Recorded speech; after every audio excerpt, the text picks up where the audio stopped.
High বন্ধুরা, কেমন আছো? আমি চলে এসেছি, মেশিনে বসে পড়েছি।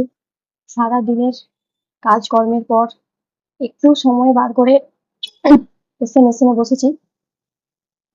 যেটুকু কাজের ফাঁকে সময় পাই, সময় বিশেষত করতে পারি না।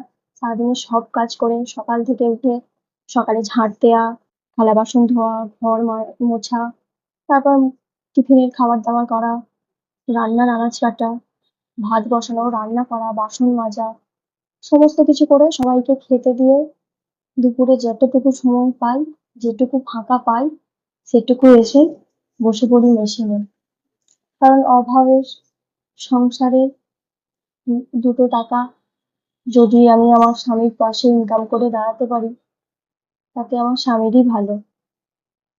যতটুকু আমার স্বামী যতটুকু কাজ করে, তাতে দুবেলা